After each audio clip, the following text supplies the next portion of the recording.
কি সাদিয়ার বাবাকে ভুলভাল ওষুধ খাওয়িয়ে অসুস্থ করে ফেলবে, অন্যদিকে সাদিয়াকে কি মজিদ মেম্বারের সঙ্গে বিয়ে দিতে যাচ্ছে। আমরা কিন্তু গাইস ইতিমধ্যে দেখেছি সাহেবের নতুন একটি জীবন শুরু হয়েছে, অর্থাৎ নতুন একটি পরিবার হয়েছে।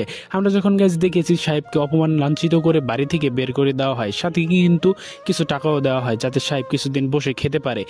গাইস আমরা যখন দেখতে পেয়েছি সাহেব রাস্তা দিয়ে চলছিল, তখন কিন্তু একটি পরিবার রাস্তায় বসে কান্না করতেছিল, কারণ ওই পরিবারের একজন লোক সে কিন্তু মারা যায়। মারা যাওয়ার ফলে কিন্তু তাকে দাফন কাফন করার জন্য কোনো টাকা পয়সা নেই, লাশ নিয়ে কিন্তু রাস্তাতে কান্নাকাটি করছিল। তখন কিন্তু সাহেব যা জিজ্ঞেস করে যে কি হয়েছে, তখন কিন্তু বলে উনি মারা গিয়েছে, ওনাকে লাশ দাফন কাফন করার টাকা নেই। তো তখন কিন্তু সাহেব সমস্ত ব্যবস্থা করে দেয় যে লাশ দাফন কাফন করার জন্য। গাইস কি হতে চলেছে সাহেব নামে গোলাম নাটকের আগামী 7 নম্বর পর্বে, বা সাহেব নামে গোলাম নাটকের 7 নম্বর পর্বটি আপনারা কবে দেখতে পারবেন, এই বিষয়ে আলোচনা করব আজকের এই ছোট্ট ভিডিওটির মাধ্যমে।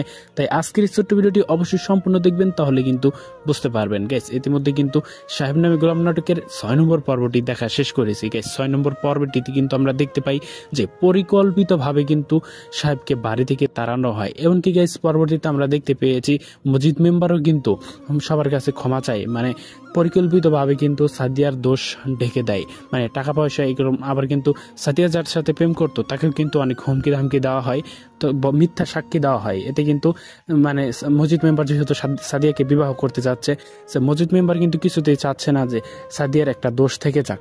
তখন কিন্তু ওই ছেলেটাকে বলে যে আজকে সালিশে তুই স্বীকার করবি যে আমি শুধু সাদিয়াকে ভালোবাসতাম, সাদিয়া আমাকে ভালোবাসতো না। গাইজ এই কথা বললেই কিন্তু তখন কিন্তু বিচারের মধ্যে প্রমাণিত হয়ে যাবে যে সাদিয়া কিন্তু নির্দোষ, সাদিয়ার কোনো দোষ ছিল না। তো গাইজ যেই কথা সেই কাজ সেইভাবেই কিন্তু সমস্ত কিন্তু কি কথা বলে, তখন কিন্তু সালিশও হয়ে যায় যে সালিশি কিন্তু সাদিয়া নির্দোষ হয়ে যায়। গাইজ পরবর্তী পর্বে কি হতে চলেছে, পরবর্তী পর্বটি কবে আসতে চলেছে এটা জানবেন একটু পরে।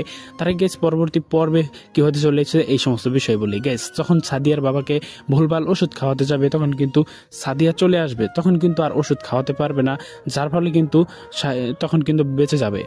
তারপরেও কিন্তু অন্য অন্য দিক দিয়ে কিন্তু মানে অসুস্থ করার জন্য কিন্তু নানান টেকনিক অবলম্বন করবে, সেগুলো কিন্তু তারা সাকসেস হয়ে যাবে। এক পর্যায়ে কিন্তু তাকে দেখতে ডাক্তার আসবে, তো ডাক্তারকে কিন্তু এক প্রকার হুমকি দেওয়া হবে, যে বলবে যে আপনি বলবেন যে ওনাকে ইন্ডিয়াতে নিতে হবে মানে চিকিৎসা করার জন্য। তখন কিন্তু ডাক্তার তাদের কথা মতো কিন্তু কাজ করবে। তো এক পর্যায়ে কি হতে চলেছে গাইস, পরবর্তী পর্বটি হতে চলেছে খুবই ধামাকাদার, খুবই ইন্টারেস্টিং। গাইস এখন বলি পরবর্তী পর্বটি কবে আসতে চলেছে। গাইস পরবর্তী পর্বটি আপনারা দেখতে পারবেন আগামী মঙ্গলবার দিন ঠিক দুপুর 3টার সময় ইগল ইসলামিক ইউটিউব চ্যানেলে কিন্তু দেখতে পারবেন। তো এই ছিল আজকের ভিডিও, সবাই ভালো থাকবেন, সুস্থ থাকবেন, দেখা হচ্ছে খুব শীঘ্রই অন্য কোনো ভিডিওতে। আল্লাহ হাফেজ।